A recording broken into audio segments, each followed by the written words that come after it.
بسم اللہ الرحمن الرحیم الصلاة والسلام علی رسولہ الکریم اللہم یسر ولا تعسر وتمم بالخیر وبک نستعین صلی اللہ تعالی علی محمد صلی اللہ علیہ وسلم۔ السلام علیکم ورحمۃ اللہ وبرکاتہ۔ معزز ساتھیوں، ڈاکٹر محمد سلیم نوری آپ سے مخاطب ہے۔ ہمارا یہ چینل جو ڈاکٹر محمود سلیم نوری کے نام سے ہے اور آپ جانتے ہیں، ہم ہومیوپیتھک پلیٹ فارم سے بیماری، احتیاط اور بیماری سے شفا، ان تمام سے متعلق اپنے پلیٹ فارم سے آپ تک وہ باتیں پہنچانے کی کوشش کرتے ہیں، وہ علاج پہنچانے کی کوشش کرتے ہیں کہ جس سے آپ آسانی سے اپنی صحت کو برقرار بھی رکھ سکیں اور بیمار ہونے سے بچ بھی جائیں۔ سامعین کرام، موسم ٹھنڈا ہو چکا ہے اور اس موسم میں اللہ کا شکر ہے کہ جس طرح پچھلے سال افراتفری تھی اور فلیو اور ٹونسلس پرابلمس کی وجہ سے چیسٹ انفیکشن یا سائنس پرابلم کی وجہ سے چھینکیں اس موسم میں عام سی بات ہے، لیکن پچھلے سال اس کو تو بہت بڑا بھوت بنا دیا تھا، اور اس بھوت کے نام پر یہ جو نظام قائم کیا گیا، جو ڈائن نظام تھا، اور اس نے کتنے ہی لوگوں کی جانیں ضائع کی۔ تو اللہ کا شکر ہے کہ اس سال وہ بھوت جو ہے وہ اپنے بھوت بنانے والے کے پنجرے میں ہی ہے، اور اللہ تعالی ہمیں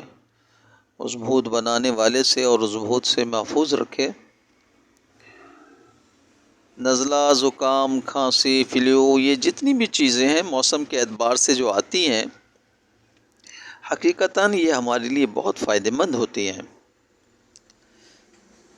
گرمی کے موسم میں ہمیں یہ چیزیں تو سیکریشن کی نہیں ملتی ہیں کہ جس سے آنکھوں سے بھی پانی آ گیا، ناک سے بھی پانی، اور سینے میں بلغم کا جو اجتماع ہے وہ ظاہر ہوا اور بلغم نکلا۔ ساتھیوں، یہ جو کچھ بھی ہوتا ہے اللہ تعالیٰ کے فضل و احسان سے ہمارے لیے سراسر فائدہ مند ہوتا ہے۔ جب ہمارے معمولی تکلیف تو ہر چیز میں ہی ہوتی ہے، لیکن جب یہ فلو ہوتا ہے تو اس وقت جو ہے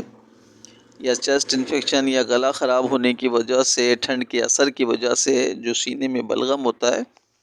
وہ ظاہر بھی ہوتا ہے اور پھر نکلتا بھی ہے، اور ہم پھر اس کے سدباب میں جو کچھ کرتے ہیں، یہ ڈاکٹرز جو بھی تک و دو کرتے ہیں، اس سے جو ہمارے سینے میں چیسٹ انفیکشنز یا جو کچھ گلے کی تکلیف یا سائنس پرابلمز وغیرہ میں جس طرح ہم لاپرواہ تھے، ان تمام کی نہ چاہتے ہوئے بھی ٹریٹمنٹ بھی ہو جاتی ہے، اور جو فاضل مادہ ہمارے جسم میں جمع ہوا ہوتا ہے اس کا اخراج بھی ہو جاتا ہے۔ تو یہ کوئی پریشانی کی بات نہیں ہے، لیکن ان لوگوں کو یہ پھر سارا سال ستاتا ہے جن کی وائٹل فورس کمزور ہوتی ہے، مدافعتی نظام کمزور ہوتا ہے، تو ان کو چاہیے کہ وہ اپنی غذا میں calcium, vitamin C, B complex, ان کا استعمال زیادہ رکھیں۔ یہ دفاعی نظام کو مضبوط کرتا ہے۔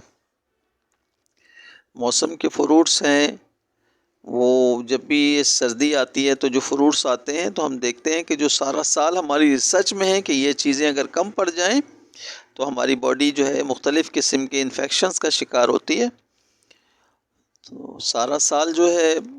وہ ہمیں یہ چیزیں میسر نہیں آتی، لیکن جب رب تعالیٰ کی طرف سے ٹھنڈ آتی ہے اور ان بیماریوں کو بڑھنے کا موقع مل جاتا ہے، یا ہماری کمزوریوں کی وجہ سے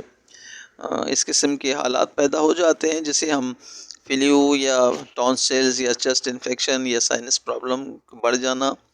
تو پھر اس میں ہمارے یہاں دیکھیں کنو آ رہے ہیں، وائٹامن سی اور کیلشیمز اس میں بہت زیادہ ہیں۔ ہم لوگ آ جاتے ہیں سردی کے موسم کے جو بھی فروٹس ہیں وہ ہماری مدد کے لیے ہوتے ہیں، اور ہمیں چاہیے کہ ہم زیادہ نہیں تو تھوڑا بہت ایک دن استعمال کریں، ایک دن ناغہ ہو جائے تو کوئی بات نہیں ہے، لیکن یہ 2-3 ماہ جو ہوتے ہیں جب تک یہ سردی کے فروٹ سے ہمیں کوشش کرنی چاہیے کہ زیادہ سے زیادہ اس کا استعمال کریں۔ مونگ پھلی ہے، اس میں فاسفورس کی مقدار ہوتی ہے، اس میں وائٹامنس کی مقدار ہوتی ہے، کیلشیمز کی مقدار ہوتی ہے، یعنی جو بھی سردی سے متعلق فروٹس آتے ہیں یا جو بھی ڈرائی فروٹس آتے ہیں وہ تمام ہمارے لیے سراسر فائدہ مند ہوتے ہیں، اور یہ فلیو کا نکل جانا، بلغم کا نکل جانا، یہ سب بھی ہمارے لیے سراسر فائدہ مند ہوتا ہے۔ تو ہم اس سے پریشان نہ ہوں، بس اسے بڑھنے نہ دیں کہ ہماری کمزوری کی وجہ سے یہ بڑھ جائے اور ہمارا بخار وغیرہ کی صورت زیادہ پیدا ہو جائے۔ بس سے احتیاط چاہیے، اور کوشش کریں کہ گرم پانی کا استعمال کریں، اور روزانہ کی بنیاد پر اگر نہانا ضروری ہے تو پھر گرم پانی کا استعمال کریں، اور وضو میں کوشش کریں نہ بھیگے۔ اس میں تو وضو کرنے میں سر بہت زیادہ بھگا لیتے ہیں ہمارے ساتھی، جس کی وجہ سے بہت ساری پرابلمز آ جاتی ہیں۔ تو وہ وضو کا قصور تو نہیں ہے، سر پر تو ویسے بھی مسح کیا حکم ہے کہ مسح کیا جائے، اور ہم لوگ اس انداز میں منہ دھوتے ہیں یا پیشانی کو اس طرح ڈیپلی کر کے دھو لیتے ہیں کہ وہ آدھا سر بھیگ جاتا ہے۔ یہ بھی پھر پنکھے کے نیچے کھڑے ہو جاتے ہیں، یا پھر بہت زیادہ ٹھنڈ ہونے کی وجہ سے جو ہماری دماغ کا ٹمپریچر ہے وہ اس سے متاثر ہوتا ہے، اور پھر انفیکشن اور سائنس پرابلم آ جاتی ہے۔ تو یہ احتیاط کا پہلو ضرور رکھیں، اپنے آپ کو گرم کپڑوں سے ڈھانپ کے رکھیں۔ اور ہمارے یہاں اس سے متعلق جو چھینکیں وغیرہ آپ کو اگر بہت زیادہ آ رہی ہیں تو ایکونائٹ 30 پوٹینسی میں رکھیں اپنے پاس، اس کا استعمال دن میں 2-3 دفعہ کریں، اور بچوں کو بھی دیا جا سکتا ہے دن میں 2 بار۔ اور نائٹرامیور 12x میں ٹیبلیٹ آتی ہیں، اس کی 4 گولیاں جو ہیں دن میں 3 گھنٹے سے لی جائیں تو انشاءاللہ یہ بھی مدافعتی نظام کو بھرپور رکھتے ہیں۔ اور سائنس کی پرابلم میں بیلسیمم ایسی میڈیسن ہے، یہ بھی آپ کی سائنس کی پرابلم میں یا فلیو وغیرہ سے بچنے کے لیے بہت زبردست ہے۔ تو بہت ساری دوائیاں ہمارے ہیں، لیکن یہ بہت زیادہ ہمارے یہاں مستعمل ہوتی ہیں، تو آپ ان دوائیوں سے استفادہ کریں، اپنا خیال رکھیں۔ کوئی کومنٹس ہو، کوئی سوال ہو تو آپ ہم سے رابطہ کر سکتے ہیں۔ 0315 27 19 956 ہمارا واٹس اپ نمبر ہے، تو اس پر آپ ہم سے رابطہ بھی کر سکتے ہیں۔ چینل کو لائک کریں، سبسکرائب کریں، بیل آئیکن کا بٹن دبائیں۔ اپنا اور سب کا بہت خیال رکھیں۔